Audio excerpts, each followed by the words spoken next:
Cuando Dios escribe tu historia, segunda parte. Entre los muchos requisitos que se nos demandaba para la adopción estaba un informe psicológico del grupo familiar. El monto en aquel tiempo era de unos 150,000 pesos hacia arriba. Nosotros éramos 4 personas y el monto tenía relación con el número de personas que éramos. Después de consultar varios psicólogos, alguien nos recomendó uno. Antes de ir a verlo, le pregunté a mi señora, ¿con cuánto contamos para este trámite? Con 15,000 pesos, que era el 10% de lo que nos cobraban. No, ¿a qué voy a ir? Dije, si no tenemos para pagar. Ella me dijo, anda y dile lo que tienes para pagar. No, le respondí. Mejor le pregunto a la persona cuánto me cobra, pero no le digo lo que tenemos porque no alcanzará seguramente. Cuando Dios te use en fe, siempre habrá un cable a tierra que no ve lo que tú estás viendo. En este caso la fe era de mi esposa y el cable a tierra, ya saben quién era. Hablé con el profesional y me preguntó, ¿cuánto podíamos pagar? Le dije, no doctor, usted dígame. Y me dice, ¿puedes pagar 15,000 pesos? ¿Cómo? Le dije, clamé, sorprendido. Pero, ¿por qué esa cifra, doctor? Me explicó técnicamente lo que él pretendía hacer.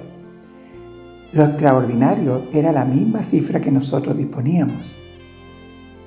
Cuando estamos dentro del propósito de Dios, Él se compromete con el desarrollo y cumplimiento de su propia historia. En Romanos 8:28 dice, y sabemos que a los que aman a Dios, todas las cosas les ayudan a bien. Esto es, a los que conforme a su propósito son llamados. Entonces podemos ver que es conforme a su propósito, no al nuestro. Muchas veces tenemos a Dios para que confirme nuestros planes y no obtenemos respuesta. Noé nunca había construido un arca, y menos de esa descomunal dimensión, pero recibió los planos del mismo Dios. Los animales fueron atraídos a él. Dios llenó su arca y culminó su obra. Como Jesús lo dijo en la cruz, consumado es, todo está hecho. En el Salmo 127:1 dice, si Jehová no edificare la casa, en vano trabajan los que la edifican. Si Jehová no guardare la ciudad, en vano vela la guardia. 2 meses nos demoramos en cumplir con todos los requerimientos en la carpeta que nos habían pasado. Y volvimos a la oficina, con la esperanza de por fin poder ir a conocer al niño. Y así fue. Esta persona nos dio la autorización. El lugar estaba retirado a unas 2 horas de trayecto en vehículo.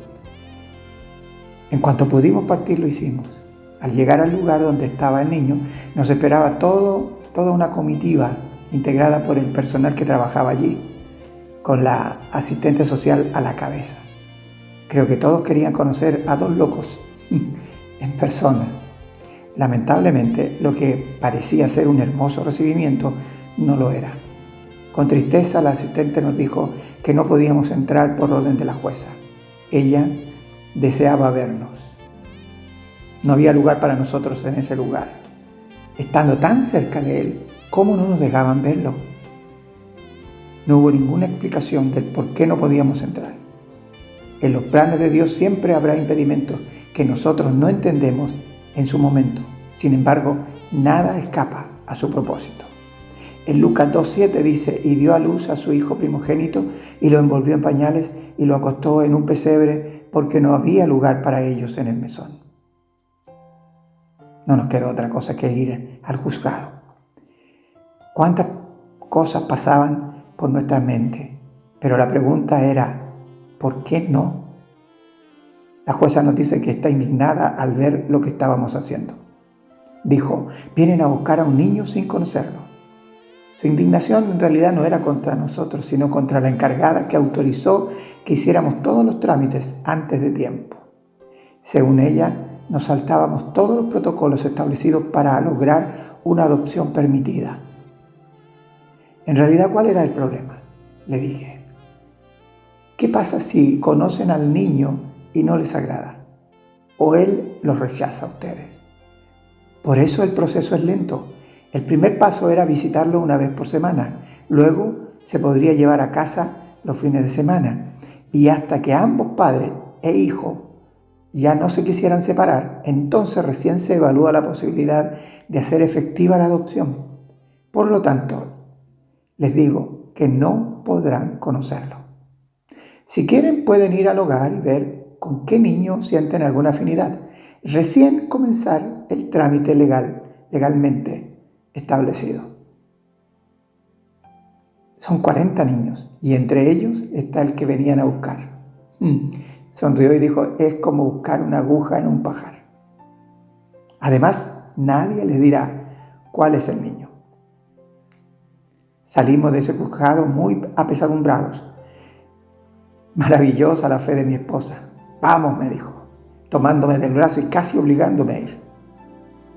Esa fe, la de ella, era la voluntad de Dios para rescatar a un niño que nadie querría adoptar por su condición. Así estábamos nosotros sin Dios en este mundo, sin esperanza ni propósito. Nos llegamos a preguntar, ¿por qué estoy aquí? ¿Para qué? ¿Qué sentido tiene esta vida? En Juan 5, 2 al 8 dice, hay en Jerusalén, cerca de la puerta de las ovejas, un estanque llamado en hebreo Betesda, el cual tiene 5 pórticos. En estos yacía una multitud de enfermos, ciegos, cojos, paralíticos, que esperaban el movimiento del agua, porque un ángel descendía de tiempo en tiempo al estanque y agitaba el agua, y el que primero descendía al estanque después del movimiento del agua quedaba sano de cualquier enfermedad. Y había allí un hombre que hacía 38 años que estaba enfermo. Cuando Jesús lo vio acostado y supo que llevaba ya mucho tiempo, así le dijo, ¿quieres ser sano? Señor, le respondió el enfermo, no tengo quien me meta en el estanque cuando se agita el agua. Y entre tanto que yo voy, otro desciende antes que yo. Jesús le dijo, levántate, toma tu lecho y anda. ¿Por qué pongo este ejemplo bíblico? Porque el Señor no depende de tus recursos. Puedes estar lisiado, impedido de hacer cualquier cosa. Pero la verdad es que nosotros nada podemos hacer sin Él. Jesús lo dijo en Juan 15:5, separados de mí nada podéis hacer. Pensamos que sí, pero lo que estamos haciendo muchas veces no está en el propósito de Dios. A eso se refiere, nada podéis hacer. Llegamos de vuelta al hogar. Nuevamente nos esperaban todos y nos explicaron el nuevo procedimiento ordenado por la jueza. No podemos decirle cuál es el niño que vienen a buscar. Era algo que ya sabíamos. Yo pregunté si podía adelantarme y entrar de una vez para recorrer el lugar. Les dejé por un momento conversando y lleno de esperanza de encontrar a mi hijo, recorrí las 4 salas donde estaban estos 40 niños, que en sus miradas parecía decirnos, llévame a mí, no me dejes aquí. Estaban todos en las cunas amarrados para que no se bajaran y para que no se cayeran al intentar sobrepasar sus barandas.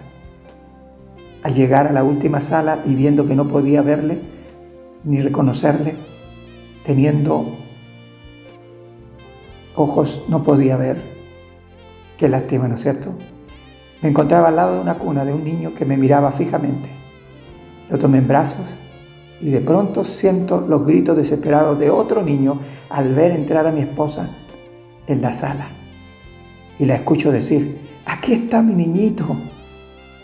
No quise mirar ese hermoso cuadro lleno del amor de Dios, que ahora, al igual que ustedes, solo puedo imaginarme.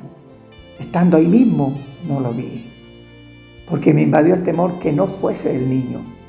Veo pasar a una de las auxiliares que sale de la sala y la seguí. Cuando la alcancé, la detuve y tenía sus ojos llenos de lágrimas. Le dije, usted está así porque ese niño no es, ¿no es cierto? No, me dijo, él es. Su esposa nos dijo antes de entrar, yo solo le pido a Dios que cuando Él me vea, me conozca como su madre y yo le conozca como mi hijo. Y así fue. Cuando la vio entrar en la sala, se volvió loco porque ella lo tomara en brazos. El niño nunca había reaccionado así al ver a una persona desconocida. Eso fue algo que nos agregaron después. Este mismo cuadro es el que en el cielo ven los ángeles al ver a un hijo de Dios que se llena de alegría al ver a Cristo entrando en sus corazones huérfanos, sin Dios. Dios conoce a sus hijos y los suyos a Él. Juan 15:10 dice: así os digo que hay gozo delante de los ángeles de Dios por un pecador que se arrepiente. ¿Qué significa que se arrepiente? Que reconoce su estado de miseria debido al pecado. Viendo al Señor entrar en sus vidas, solo desean salir de allí. Cristo abre la puerta para salir y entrar en la familia de Dios. Juan 10:9. Yo soy la puerta, el que por mí entrare será salvo, y entrará y saldrá y hallará pasto.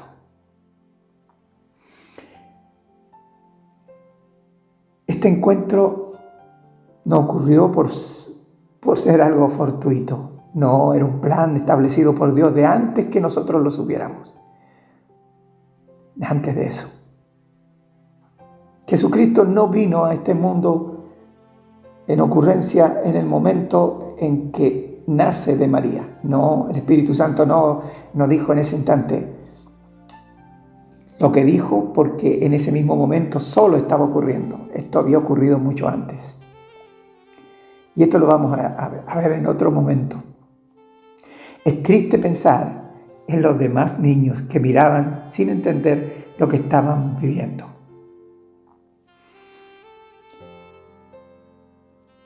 Nadie puede entender cómo y por qué, pero Dios sí. Nadie puede entender por qué ese niño tuvo que ser escogido por nosotros y los demás no. Pero Dios tiene una explicación. Dios siempre tiene una explicación. Y aunque no la tuviera para nosotros, su razón de su decisión basta. Él es el Dios soberano que reina sobre todas las cosas. Él nos creó y no nosotros a nosotros mismos. Así que les invito al siguiente audio para que continuemos con esta maravillosa historia que Dios nos permitió vivir por gracia, porque la gente dice que lindos corazones tienen ustedes. Ahí veían a mi esposa con fe y yo con dudas. Pero yo vi lo mismo que vio ella después. Y tengo lo mismo que tiene ella, porque Dios es el mismo. Y Él es el que hace como Él quiere.